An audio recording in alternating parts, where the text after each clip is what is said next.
Buenas tardes a todos, bienvenidos a un nuevo servicio en línea de United Christian Church. Hoy estamos grabando el domingo en la tarde porque esta mañana tuvimos servicio y como saben yo estuve un par de semanas con una gripe muy fuerte y no quise grabar anoche para no gastar la voz porque esta mañana teníamos el servicio presencial.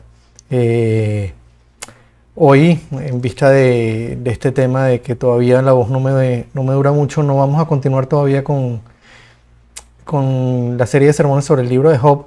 Y en lugar de eso vamos a compartir una breve reflexión sobre un tema que el Señor ha estado tocando de manera muy particular conmigo y con Meli en estos últimos meses. Y les confieso que en lo personal, para mí estas últimas semanas han sido semanas bastante difíciles, por decirlo de alguna manera, en mi relación con el Señor. Hasta cierto punto pudiera decir que he estado viviendo una especie de crisis de fe. Y el pasaje sobre el que quisiera reflexionar hoy me ha confrontado de manera muy, muy particular, de manera muy directa con la forma en la que el Señor espera que enfrentemos las pruebas y el sufrimiento. En este caso, con la manera en que el Señor espera que yo enfrente las pruebas y el sufrimiento que Él ha estado permitiendo en nuestra vida. Ahora, antes de continuar, quisiera dedicar este tiempo al Señor. Vamos a pedirle que su palabra penetre profundo en nuestro corazón, que nos confronte, que saque a relucir nuestras debilidades, nuestro pecado y nos transforme, nos moldee y nos haga sumisos delante de su voluntad. Vamos a orar. Padre, te damos gracias, Señor, por el privilegio de estar nuevamente delante de ti. Gracias porque, Señor, tú nos has dado este regalo hermoso de tu palabra. Nos has permitido, Señor, tener en tus manos tu revelación, Señor. Poder abrirla en el momento en que queramos, Señor. Recibir tu mensaje, entenderte, conocerte, Señor, a través de la Biblia. Hoy queremos poner este tiempo delante de ti, pedirte que, Señor, con un tema tan profundo y tan personal como puede ser el tema de las pruebas, Señor, y el propósito que tú tienes con ellas, nos ayudes, Padre, hoy a través de este pasaje de la primera carta de Pedro a Señor, mantener la vista en el lugar correcto. Te pedimos que nos hables, que nos confrontes y que nos transformes, Padre, para que seamos esos siervos que tú quieres que nosotros seamos, esos siervos útiles y dispuestos, Señor, para servir a tu reino. Te damos el honor, te damos la gloria en el nombre de Cristo. Amén. Ok, el texto que vamos a compartir hoy se encuentra en la primera carta del apóstol Pablo. Y se trata de un pasaje que nos recuerda, como dije hace un momento, del propósito que Dios tiene con las pruebas en la vida de aquellos a quienes Él ha salvado. No estamos hablando de las pruebas en general para todos los seres humanos, sino de las pruebas en la vida de un verdadero cristiano, en las pruebas en la vida de alguien que ha conocido, que conoce al Señor. El pasaje que vamos a leer es 1 de Pedro, capítulo 1, versículos 3 al 9, y la palabra dice así: Alabado sea Dios, Padre de nuestro Señor Jesucristo, por su gran misericordia. Nos ha hecho nacer de nuevo mediante la resurrección de Jesucristo, para que tengamos una esperanza viva y recibamos una herencia indestructible, incontaminada e inmarchitable. Tal herencia está reservada en el cielo para ustedes, a quienes el poder de Dios protege mediante la fe hasta que llegue la salvación que se ha de revelar en los últimos tiempos. Esto es para ustedes motivo de gran alegría, motivo de gran alegría, a pesar de que hasta ahora han tenido que sufrir diversas pruebas por un tiempo. El oro, aunque perecedero, se acrisola al fuego, Así también la fe de ustedes, que vale mucho más que el oro, al ser acrisolada por las pruebas, demostrará que es digna de aprobación, gloria y honor cuando Jesucristo se revele. Ustedes lo aman a pesar de no haberlo visto, y aunque no lo ven ahora, creen en Él y se alegran con un gozo indescriptible y glorioso, pues están obteniendo la meta de su fe, que es su salvación. Ok, lo primero que quisiera resaltar aquí es este recordatorio que Pedro está haciendo de lo que Dios hizo por nosotros a través del ministerio de Jesús y de cuál es la esperanza que tenemos nosotros los cristianos, esos pecadores redimidos por la sangre de Cristo. Cuál es la esperanza que tenemos y en dónde debe estar puesta nuestra mirada. Y quisiera leer nuevamente estos versículos 3 al 5, por favor presten atención. Alabado sea Dios, Padre de nuestro Señor Jesucristo, por su gran misericordia nos ha hecho nacer de nuevo mediante la resurrección de Jesucristo para que tengamos una esperanza viva y recibamos una herencia indestructible, incontaminada e inmarchitable. Tal herencia está reservada en el cielo para ustedes, a quienes el poder de Dios protege mediante la fe hasta que llegue la salvación que se ha de revelar en los últimos tiempos. Lo primero que quisiera resaltar es en estos 3 versículos. Son 4 bendiciones tremendas que Pedro está resaltando. En primer lugar, Dios nos ha hecho nacer de nuevo mediante la resurrección de Jesús. Estábamos muertos en nuestros pecados, estábamos condenados por la eternidad, pero fuimos rescatados gratuitamente por la obra de Jesús. El día que fuimos confrontados con nuestro pecado y fuimos guiados por el Espíritu Santo al arrepentimiento, ese día nacimos de nuevo en el poder de Dios, en el poder de su voluntad. Y ese día, por lo que Él hizo, por eso que era impensable para cualquiera, nosotros fuimos adoptados como hijos de Dios. Éramos enemigos y fuimos reconciliados. Estábamos muertos y pasamos de muerte a vida. No por algo que nosotros hicimos, no por una capacidad que nosotros teníamos, sino por lo que Él hizo en la cruz. En segundo lugar, tenemos una esperanza viva. Una esperanza que no se basa en las cosas pasajeras de este mundo, sino en la persona de Jesús, que está vivo y que reina por la eternidad. Amados, aquí en este mundo todo es vano, todo es transitorio. Cualquier cosa que deseemos o anhelemos en esta vida pasará más temprano que tarde. Aquí hasta las cosas más valiosas que podemos obtener se evaporan, se pierden, son robadas, son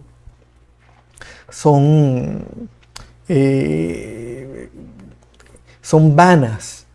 Y nada, absolutamente nada nos va a acompañar más allá de la tumba. Todo aquí es vano, todo aquí es pasajero. Y cuando comparamos nuestra esperanza, que como dice el versículo es una esperanza viva contra esa esperanza banal, esta esperanza transitoria que nos ofrecen las cosas de este mundo, lo que tenemos es un regalo hermosísimo enfrente, porque tenemos una esperanza viva que es Cristo, es una esperanza real y es una esperanza eterna. En tercer lugar, tenemos una herencia indestructible, incontaminada e inmarchitable, reservada en el cielo para nosotros. No estamos hablando de una herencia que solo nos va a acompañar hasta la tumba, como cualquier herencia que pudiéramos recibir nosotros en este mundo. No estamos hablando de una herencia que alguien nos pueda robar. No estamos hablando de una herencia que se deteriora con el tiempo o que pueda ser destruida de alguna manera. Nuestra herencia, esa herencia indestructible, incontaminada e inmarchitable, esa herencia que no se deteriora, está ahí, está reservada para nosotros en el cielo. Y como discípulos de Jesús, como cristianos nacidos de nuevo, vamos a disfrutar de ella en la presencia de Dios por toda la eternidad. De nuevo, el contraste entre cualquier herencia que nosotros pudiéramos recibir acá en vida, que se evapora, se gasta, se deteriora, en contraste con la herencia que está reservada para nosotros en los cielos, que no se deteriora, es una herencia eterna. En cuarto lugar, el poder de Dios, que nos protege mediante la fe hasta que llegue el final de los tiempos. Como si estas 3 bendiciones de las que hemos hablado fueran pocas, mientras como seres humanos esperamos, mientras como cristianos esperamos nuestra hora de estar con el Señor por la eternidad, es Dios quien nos protege y nos guarda. Es Él quien nos permite estar firmes. Es Él en su poder quien nos acrecienta la fe. Es Él quien en su poder nos permite mantenernos y no deja que en nuestro pecado nosotros nos alejemos irremediablemente de Él. No es ni siquiera algo que dependa de nosotros, no es algo que dependa de una decisión personal, el mantenernos firmes en Cristo. Es Él quien nos protege mediante la fe hasta que llegue el final de los tiempos y Jesucristo sea revelado. Ahora, ¿se dan cuenta, amados, que nuestra verdadera esperanza como cristianos excede por largo nuestras expectativas y nuestros sueños más ambiciosos? Pero es importante que recordemos que esa naturaleza, esa esperanza viva que tenemos, no tiene nada que ver con lo que nuestra naturaleza caída puede desear o puede tener aquí en este mundo.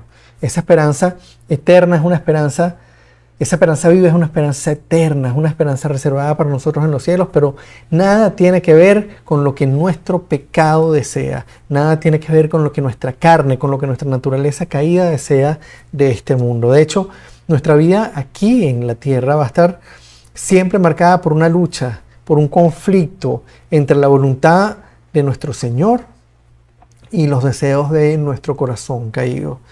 Esos deseos que son alimentados continuamente por un mundo que se opone abiertamente a los deseos y la voluntad de Dios. Ese conflicto va a estar siempre, ese conflicto entre lo que Dios quiere, ese conflicto entre la voluntad de nuestro Señor, lo que Él nos mandó a hacer, lo que Él quiere de nosotros como cristianos y lo que nuestro corazón caído desea, que es lo que el mundo nos ofrece. Como pecadores redimidos, hermanos, como pecadores que hemos sido salvados de la condenación, hemos sido redimidos de la esclavitud al pecado por la sangre de Cristo, fuimos salvados de la condenación eterna, fuimos adoptados como hijos de Dios y estamos siendo santificados en el poder del Espíritu Santo. Pero mientras sigamos viviendo en este mundo, vamos a sufrir en carne propia ese proceso de transformación que nos lleva de ser criaturas caídas a ser siervos de Cristo, nos lleva a ser sencillos pecadores que se regocijan en su pecado, a siervos que desean servir a su Señor con todo el corazón y con todas las energías. Ese proceso, ese conflicto genera se da a través de un proceso que genera sufrimiento, que genera transformación, que genera que nos obliga y que nos lleva por un camino en el que vamos dejando una cantidad de cosas y vamos abrazando la voluntad del Señor. Y definitivamente es un proceso difícil, es un proceso largo, es un proceso doloroso. Y es por eso que en el versículo 6 el apóstol Pedro dice que esa esperanza de la que él venía hablando, esto es para ustedes un motivo de gran alegría, a pesar de que hasta ahora han tenido que sufrir diversas pruebas por un tiempo. Es verdad que tenemos una esperanza viva, es verdad que tenemos una herencia incontaminada, indestructible e inmarchitable. Es verdad que el poder de Dios nos guarda, es verdad que hemos nacido de nuevo y que eso es lo que nos da el acceso a todas estas bendiciones, el haber nacido de nuevo por la gracia de Dios. Pero mientras estemos acá, hemos de sufrir diversas pruebas mientras somos transformados y mientras somos santificados. Ahora vamos a continuar leyendo a partir del versículo 7 para ver cómo Dios, a través de estas pruebas, a través de las pruebas, nos va transformando en medio de un mundo caído, de acuerdo a su voluntad perfecta. Y vamos a leer el versículo 7. Fíjense en lo que dice. El oro, aunque perecedero, se acrisola al fuego. Así también la fe de ustedes, que vale mucho más que el oro, al ser acrisolada por las pruebas, demostrará que es digna de aprobación, gloria y honor cuando Jesucristo se revele. Hermanos, la ilustración que Pedro está utilizando aquí no pudiera ser más apropiada para ayudarnos a entender, a comprender en profundidad la naturaleza de ese proceso de transformación que Dios está llevando a cabo en nosotros, de ese proceso de transformación al que Dios nos está sometiendo como discípulos de Cristo. Al acrisolar el oro en el fuego, se somete el metal a un calor extremo que va quemando todas las impurezas de manera progresiva. El calor al que el oro en bruto es sometido va quemando las impurezas y al final solo queda el oro, que es más resistente al fuego que todas las demás impurezas. Pero eso es un proceso delicado, es un proceso que requiere que el orfebre esté presente en todo momento. El orfebre no deja sencillamente el oro ahí al fuego y se va a esperar a que esté listo. El orfebre se queda en el proceso, evalúa cómo va, regula el calor de acuerdo a lo que va viendo, regula el calor al que somete el oro de acuerdo a lo que está, a cómo el oro a cómo se van quemando esas impurezas. Y es interesante, una vez escuché que el orfebre sabe que el oro ya está listo, que el oro ha sido purificado porque puede ver su propia imagen reflejada en él. El orfebre sabe que el oro está listo porque ese oro comienza a brillar, porque ese oro, una vez que son quemadas todas las impurezas y aparece el mineral puro, el oro puro en su expresión más perfecta, ese oro es tan brillante y está tan puro que el orfebre puede ver su propia imagen reflejada en él. ¿Se dan cuenta de lo que Dios nos está mostrando con esto? De manera muy similar, hermanos, nuestra fe, que es mucho más valiosa que el oro, se acrisola en el fuego de las pruebas. Dios compara nuestra fe con el oro, con la diferencia de que nuestra fe es infinitamente más valiosa para Él que el oro. Y a medida que el calor de las pruebas aumenta, a medida que las pruebas se acrecientan, todas esas cosas que obstaculizan nuestra relación con Dios, todas esas cosas que no permiten que la imagen de Dios se refleje en nosotros, se van eliminando progresivamente. Es a través de las pruebas que todas esas cosas que no le sirven a Dios, es a través de las pruebas que todas esas cosas en nuestro carácter, en nuestra persona, en nuestros deseos, que todas esas cosas que están ahí y que Dios no quiere que estén, se van eliminando. Él, en el poder del Espíritu Santo, en medio de la aflicción, en medio de la prueba, va eliminando, va purificando, como se purifica el oro al fuego, va purificando nuestra fe, va quemando, va eliminando todas esas cosas y va produciendo en nosotros el tipo de fe que Él quiere. Por supuesto que ese proceso es lento y muy doloroso. Por supuesto que ese proceso no se cumple de un día para otro, y así como el oro es calentado y se derrite y sufre un proceso de transformación, también nosotros sufrimos en ese proceso de transformación.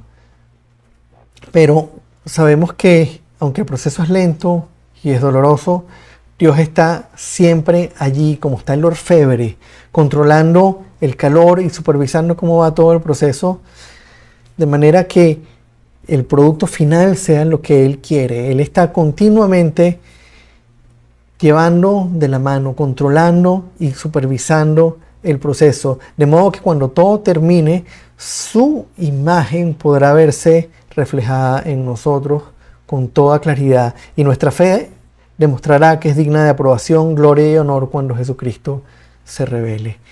El proceso de purificación termina cuando somos moldeados a la imagen de Cristo, cuando ya hemos sido finalmente transformados a la imagen, y eso ocurrirá cuando Cristo se revele. Eso ocurrirá en el momento que estemos delante de su presencia, no antes. Mientras estemos acá, ese proceso se llevará a cabo. Las pruebas en mayor o menor intensidad irán eliminando, depurando, quemando todas las impurezas y haciendo de cada uno de nosotros, de cada cristiano, el tipo de siervo que Él quiere que nosotros seamos. Amados, para quienes hemos nacido de nuevo por la gracia de Dios a través de la obra de Jesús en la cruz, y estamos en este proceso, estamos viviendo en medio de este proceso doloroso de santificación, nuestra esperanza es viva a pesar del sufrimiento. Podemos tener la certeza de que, especialmente en medio de las pruebas, Dios está obrando para moldearnos a la imagen de Cristo.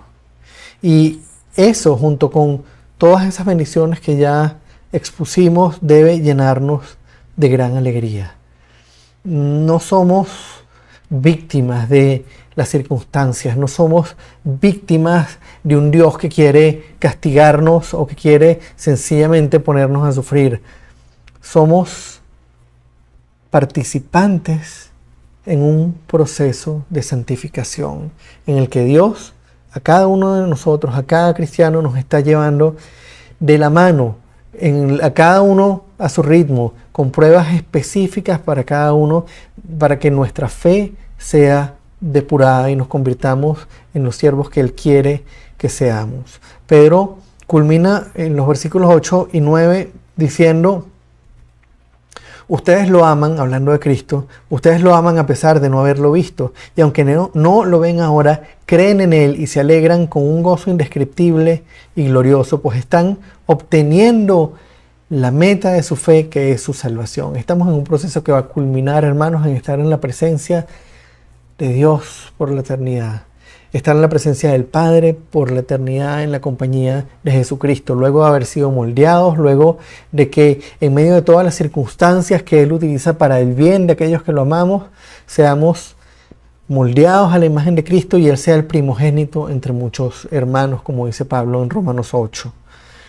Ahora, la pregunta que en lo personal me ha estado inquietando en estos últimos meses, y por lo que al principio de esta reflexión dije que estoy viviendo una especie de crisis de fe, es que ¿por qué, si tengo esa esperanza viva en Jesús, por qué si sé que mi esperanza viva es Cristo, no estoy sintiendo esa gran alegría de la que habla Pedro en el versículo 6? ¿Por qué he perdido el gozo en medio de las pruebas si sé que mi herencia está reservada en los cielos y esa herencia es indestructible, es incorruptible, es inmarchitable?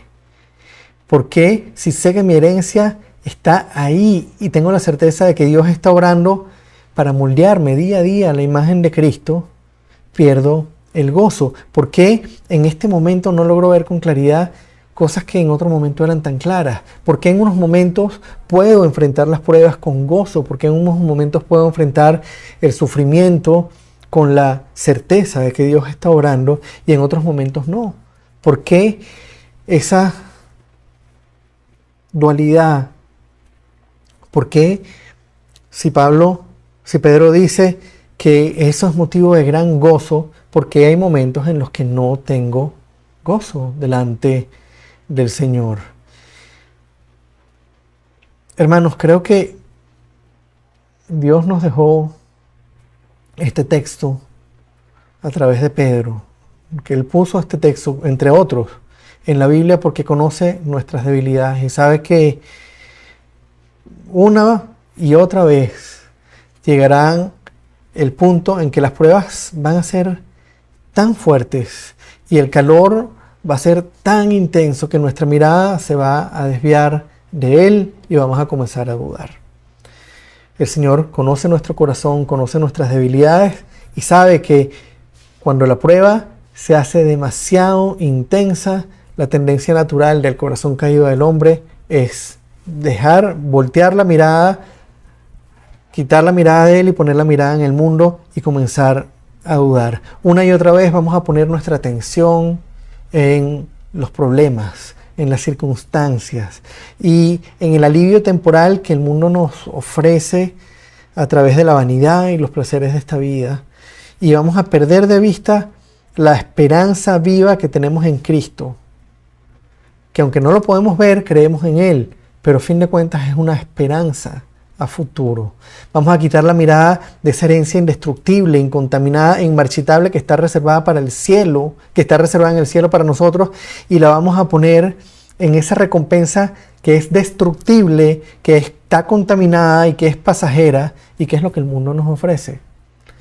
La naturaleza caída de nuestro corazón nos va a llevar frente al dolor de la prueba, frente a la aflicción, cuando el calor se pone muy intenso, cuando la prueba es muy fuerte, a quitar la mirada y a ponerla en este mundo, a quitar la mirada de Dios y a ponerla en lo que este mundo nos ofrece.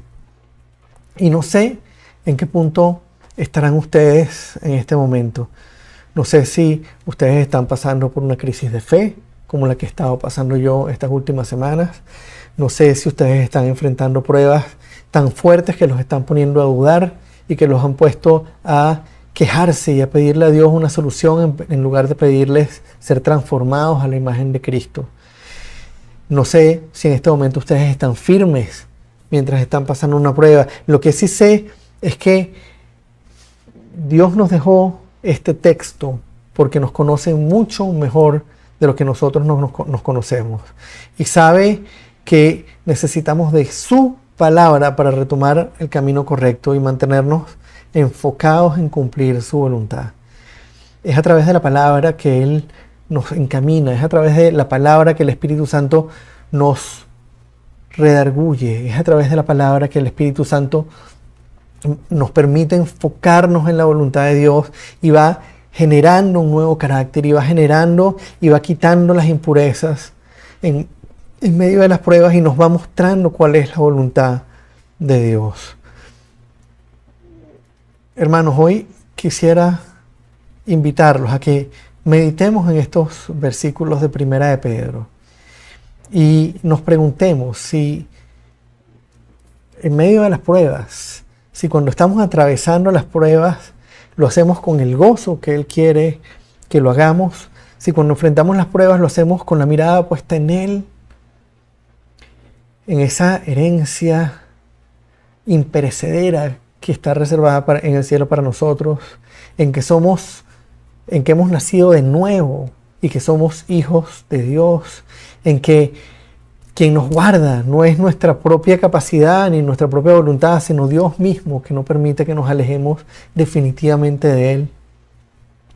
¿En dónde estamos poniendo nuestra mirada? Estamos enfrentando, como dice Pedro en el versículo 6, estamos gozándonos en esta esperanza viva o estamos dejando nuestra atención, desviando nuestra atención, estamos dejando que el mundo con sus vanidades, con sus placeres, capte nuestra atención, capte nuestra mirada y nos anestesie, quite el dolor por un rato y obstaculice la obra que Dios está realizando en nosotros. ¿Cómo estamos enfrentando nosotros las pruebas? ¿Estamos realmente gozosos, pidiéndole al Señor que siga trabajando y que en medio de las pruebas nos dé la fortaleza, nos dé el foco para recordar cuál es nuestra esperanza y nos gocemos en lo que Él está haciendo en nosotros? ¿O estamos volteando la mirada del mundo, a sus placeres, a sus vanidades y anestesiándonos con estas cosas que el mundo nos ofrece, distrayéndonos con estas cosas que el mundo nos ofrece para olvidar el dolor y para, en lugar de enfrentar lo que Dios nos pone adelante, querer salir corriendo y llenar nuestro corazón, nuestra cabeza y nuestros cuerpo con los deseos y las cosas que el mundo nos ofrece. Amados, los invito a que nos tomemos el tiempo esta semana de reflexionar en esto, de leer una y otra vez este capítulo y de mantenerlo siempre ahí, sabiendo que en momentos frente a las pruebas vamos a dudar, que en momentos frente a las pruebas nos vamos a perder la esperanza, vamos a perder el gozo, pero que el Señor nos ha dado este regalo hermoso de su palabra y nos ha mostrado cuál es no solo la esperanza que tenemos, sino el propósito que tiene para nosotros en medio de esas pruebas, para que en lugar de perder el gozo y perder la esperanza, nos mantengamos enfocados en Él y podamos decir, como Pedro dijo, que esa esperanza y todo lo que Dios hace en nosotros es motivo de gran alegría. El Señor nos bendiga y nos permita ver nuestra realidad, nuestra vida como Él la ve y no como el mundo quiere que la veamos. Vamos a orar. Padre, te damos las gracias, Señor. Te pedimos que continúes trabajando en nosotros, Señor, que sin importar el lugar donde cada uno nos encontremos en este momento, si estamos en una crisis de fe, si estamos fortalecidos, Señor, delante de una prueba, si estamos dudando o no, si tenemos la mirada puesta en ti o la hemos desviado, Señor, a las cosas del mundo. Padre, hagas de este texto, Señor, un ancla que nos permita mantenernos enfocados, Señor, en cuál es nuestra esperanza, en cuál es nuestra realidad como cristianos, en esas bendiciones que tú nos has dado, Señor, de hacernos nacer de nuevo, de, Señor, hacer de nosotros nuevas criaturas con una herencia que es imperecedera, Señor, de ser siervos tuyos protegidos por ti para que podamos perseverar, Señor, y que, Padre, en medio de las dificultades que vamos a pasar continuamente en este proceso de santificación que tú estás llevando en nosotros, Señor, podamos siempre mantener la mirada en ti, mantener el foco en tu palabra, en tu voluntad, Señor.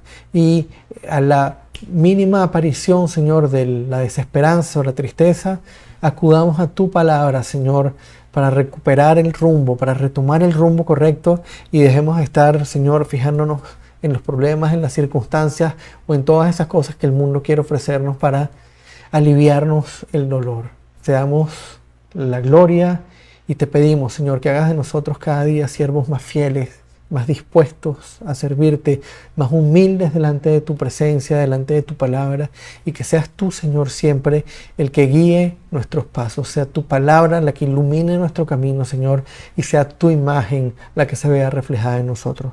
Te damos el honor y te damos la gloria por siempre en el nombre de Cristo. Amén y amén.